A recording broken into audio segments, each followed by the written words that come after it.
नमस्कार, welcome to कवी 248। मैं हूं अखिलेश कुमार। ना इस वीडियो में हम बात करने वाले हैं एक बहुत ही इंटरेस्टिंग टॉपिक के बारे में। ये जो शब्द है ना, आज के समय आप देखोगे वेस्टर्न सोशल मीडिया में, न्यूज़ आउटलेट में काफ़ी पब्लिश किए जा रहे हैं कि भारत ने लाल रेखा क्रॉस कर दी है। यहाँ पे आप देख पाओगे द टाइम्स, ये वही न्यूज़ आउटलेट है जिसने आज से कई महीने पहले एक आर्टिकल पब्लिश किया था कि इंडिया इज़ ए एनिमी। मैंने आपको पहले भी बताया था कि इसको सिर्फ एक वन ऑफ आर्टिकल की तरह ट्वीट मत करिएगा। फ्यूचर में ऐसे बहुत सारे आर्टिकल आएंगे, वेस्टर्न मीडिया भारत के बारे में बहुत कुछ लिखेगा और उसके बाद आप सबने देखा हुआ भी यही। और आज के समय फिर से हम देख रहे हैं कि द टाइम्स ने आर्टिकल पब्लिश किया कि इंडिया ने लाल रेखा क्रॉस कर दी by joining Russia Belarus war game. Russia और बेलारूस जो मैप में ये दो देश दिख रहे हैं, दोनों की बहुत ही अच्छे संबंध हैं। बेलारूस आप कह सकते हैं परहैप्स मिलिट्री वाइज सबसे ज़्यादा इम्पोर्टेंट एलाई है रसिया का।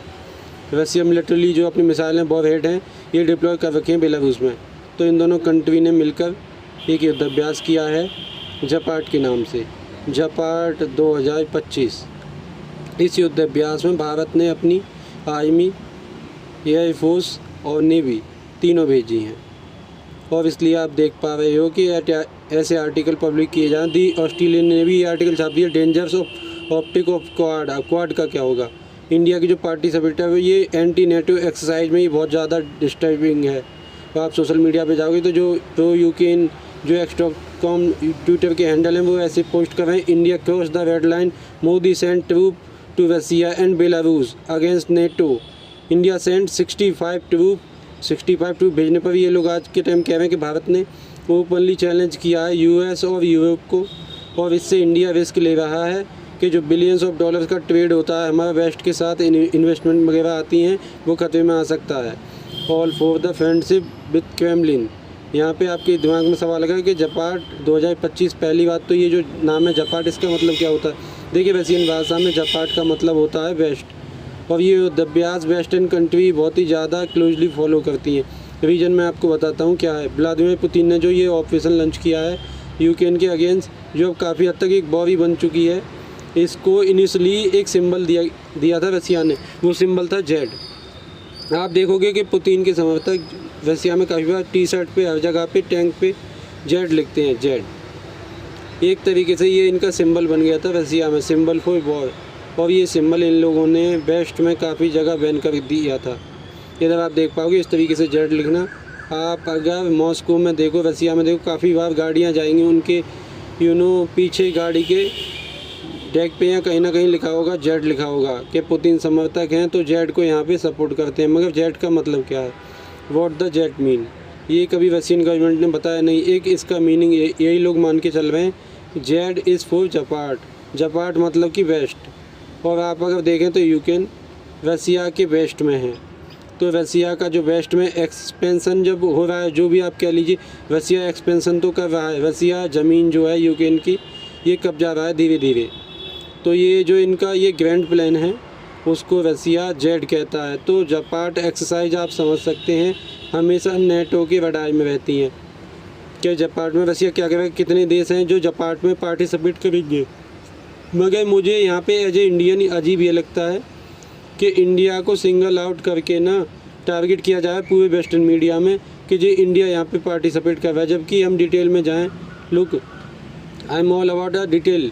दूर से हेडलाइन दिख जाती है कि इंडिया ने जपाट एक्सरसाइज में पार्टिसिपेट किया। ऐसा लगता है कि रसिया, बेलारूस और बस इंडिया की तरफ से कंटिजेंट गया। बट नेट टूट, इस साल जपाट 2025 में 20 से ऊपर देश पार्टिसिपेट कर रहे हैं।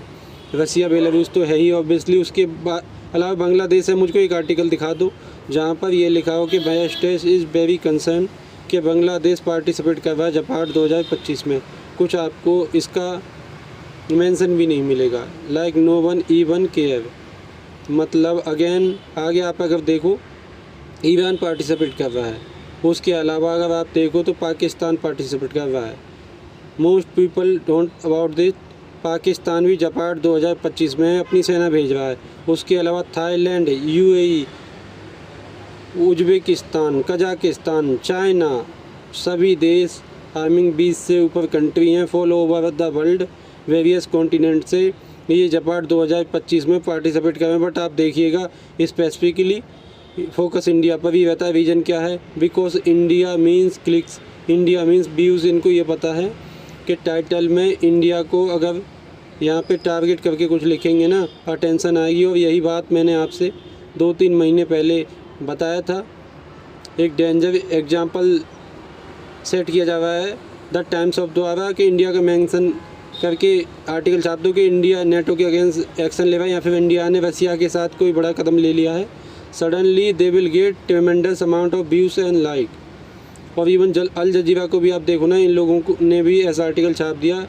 अल जजीरा को लोग पढ़ते हैं काफ़ी हद तक, इनके जो आर्टिकल हैं सर्कुलेट किए जाते हैं। हेडलाइन देख रहे हैं यहाँ पे, इंडिया ने ज्वाइन कर लिया है रसिया बेलारूस की न्यूक्लियर वेपन्स लंच रिहर्सल को। मतलब जैसे न्यूक्लियर लंच वहाँ से होने वाले हैं रसिया बेलारूस से, और इंडिया ने बिल्कुल ज्वाइन कर लिया है। और नीचे यहाँ पे आप देखोगे ईरान और कई और देश यहाँ पे प्रेजेंट होंगे। और सबसे बड़ी बात ये क्या छुपा रहे हैं कमेंट यहाँ पे क्या है, यूएसए ने खुद ऑब्जर्वर भेजे हैं इस बार के जपाट 2025 में। अगेन मैं आपको बता दूं, न्यूज़ आर्टिकल आज के समय इतने भ्रामक हो चुके हैं, इतने ज़्यादा टाइटल हेडलाइन कुछ होगी, नीचे कंटेंट कुछ और होगा। यू हैव टू रील, तब जाके आपको रियल स्टोरी पता चलेगी। तब यहाँ पे आप देखोगे अमेरिकन मीडिया ये बात कंफर्म कर रहा है कि यूएस मिलिट्री की तरफ से इनको इस बात की कंफर्मेशन मिल गई है कि इन लोगों ने ऑब्जर्वर भेजे हैं रसिया बेलारूस की वॉर गेम में। तो अब जब यूएस यहाँ पर काफ़ी हद तक पार्टिसिपेट कर रहा है, चाहे ऑब्जर्वर के रूप में ही पार्टिसिपेट कर रहा हो, तो ऐसा बोलने की क्या ज़रूरत है कि इंडिया ने कोई बहुत ही बड़ा कुछ मतलब कुछ अनहोनी कर दी, रेड लाइन क्रॉस कर दी है, न्यूक्लियर मिसाइल लॉन्च होने वाले हैं, इंडिया वहाँ पे खड़ा होगा। सो सैड आज के समय ये सब हो रहा है अगेंस्ट इंडिया। यूरोप जो मीडिया है ये इंडिया के अगेंस्ट बहुत ज़्यादा गलत न्यूज़ फैला रहा है। मैंने काफ़ी बार देखा है कि जियोपॉलिटिकल फोरम पर ट्विटर पे कल को कोई रैंडमली बोल दे कि हाँ इंडिया पर टैरिफ इसलिए लगाए हैं कि इंडिया ये एंटी नेटो युद्धाभ्यास में पार्टिसिपेट कर रहा है। नाउ यू ट्रूथ, ये कितना एंटी नेटो है, कौन कौन से कंट्री पार्टिसिपेट कर रहे हैं, इंडिया की पार्टिसिपेशन किस लेवल की है। You should know all the detail, तभी आप प्रॉपर पिक्चर समझ पाओगे। नहीं तो मैं आपको बता दूं, 1-2 आर्टिकल जो बड़े ब्रांड के पढ़ के लोग समझते हैं कि हाँ ठीक है कि मैंने काफ़ी हद तक एक्वायर कर ली, बट नो। और एक बार मैं ये भी मेंशन कर दूं, यहाँ पे भारत के प्रधानमंत्री शायद दुनिया के अकेले प्रधानमंत्री हैं जिनको बर्थडे की विश आती है फ़ोन कॉल पर। Donald Trump, Vladimir Putin, both. इधर आप देख पाओगे ट्रंप ने ट्वीट करी है, आज पीएम मोदी का बर्थडे है तो ट्रंप ने अलग से ट्वीट करी है कि अभी एक बहुत ही वंडरफुल फ़ोन कॉल हुई है मेरे मित्र प्रधानमंत्री नरेंद्र मोदी के साथ, मैं विश करता हूँ आपको हैप्पी बर्थडे, बहुत अच्छा काम कर रहे हो। आप देख पाओगे व्लादिमीर पुतिन ने भी ऑफिशियली विश किया है पीएम मोदी को, और दुनिया भर के और लीडर आप देखो तो इंडिया के पीएम को विश कर रहे हैं। तो यहाँ पे क्लियरली कुछ ऐसा नहीं कि इंडिया आइसोलेट हो गया और सडनली वेस्ट टारगेट कर रहा है इंडिया को कि आपने रसिया की मिलिट्री एक्सरसाइज में पार्टिसिपेट क्यों किया है। तो अगेन न्यूज़ आर्टिकल कुछ कहेंगे, the reality is big different, और भी बहुत सारे जियो डेवलपमेंट है, उस पर अपडेटेड वीडियो मैं आपके सबके लोगों के लिए लाता रहूँगा। इसी के साथ ये वीडियो का अंत। Thank for watching, measure the God watch over you.